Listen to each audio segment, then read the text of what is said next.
Donc on arrive maintenant un peu à l'échéance, puisqu'il était prévu que sans travaux, en juillet 2021, la ligne soit rayée du réseau, si j'ai bien compris, de la SNCF.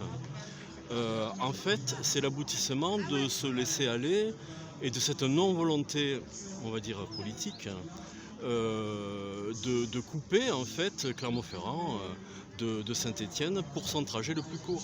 On m'a dit le contraire. J'ai interrogé les dirigeants de SNCF Réseau sur cette affaire. Ils me disent non, la ligne existe toujours et il n'est pas question pour le moment qu'elle soit déclassée. Alors par contre, je ferai un courrier pour avoir une réponse écrite par rapport à ça, parce que j'ai été alerté, notamment par le collectif, sur cette question-là. Dans l'état actuel des choses, verbalement, on me dit non, la liste reste inscrite comme étant une ligne de Réseau Ferré de France. Il n'est pas question qu'elle soit rayée de la carte. Encore une fois, à confirmer. À confirmer. Oui, mais comme on a vu dans plusieurs endroits, dans le Massif central, mais aussi ailleurs, quels sont les procédés de SNCF Réseau pour amadouer, temporiser, etc. et fermer, parce qu'il nous semble que c'est un de leurs objectifs, on est en droit de mettre en doute leur affirmation. Je partage complètement. Je rajouterai même un élément auquel je tiens à cœur, c'est que souvent, les élus, on peut se laisser impressionner, à demi convaincre, par des arguments financiers, par des arguments de fréquentation, par le discours qui est habituel dans ce type de maintien d'un service public d'ailleurs, pas seulement le chemin de fer. Et je fais un constat encore une fois, c'est que c'est des collectifs citoyens qui peuvent permettre de faire bouger les lignes.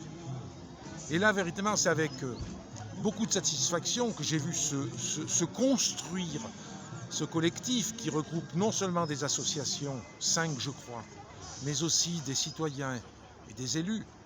C'est ce collectif aujourd'hui qui a relancé la lutte, qui a fait qu'on ne soit pas dans une situation d'attente, en considérant que la mobilisation peut permettre de faire bouger les lignes. Je crois beaucoup à ça. Et je l'ai dit souvent, un élu seul, quel que soit son mandat, quelle que soit l'importance de son mandat, il n'est rien. J'utilise même quelquefois dans ma circonscription une expression, j'ai dit on a besoin que vous nous bottez le cul. Vraiment, je crois que c'est Roosevelt qui avait une formule un peu comparable en disant que oui, je suis d'accord avec ce que vous dites, encore faut-il que vous puissiez me pousser pour que je le réalise. Et je crois que ça c'est très très important. Parce que ce type de collectif, c'est aussi l'apprentissage de la citoyenneté, de la lutte, de la prise de conscience. C'est pas une lutte poujadiste, c'est pas une lutte corporatiste, c'est pas une lutte pour se montrer. C'est une lutte qui permet de faire évoluer les consciences dans une mobilisation qui est une mobilisation partagée. Et vraiment, je tiens beaucoup à ça. Alors après bien évidemment, aux politiques de prendre leurs responsabilités. En relais, pas en relais, je dirais, en mise en œuvre de ce que le collectif peut porter. Moi-même, je suis éclairé par des mails que le collectif me fait passer. Par exemple, les arguments que le collectif peut développer pour mettre en lien le rétablissement du service, je ne dis pas de la ligne, je considère qu'il y a le rétablissement du service, en lien avec les projets de territoire qu'il peut y avoir, avec des actions telles que les petites villes de demain qui se développent, avec tiers cœur de ville, avec des volontés du parc naturel régional Livre-de-Forez et du côté de la Loire aussi.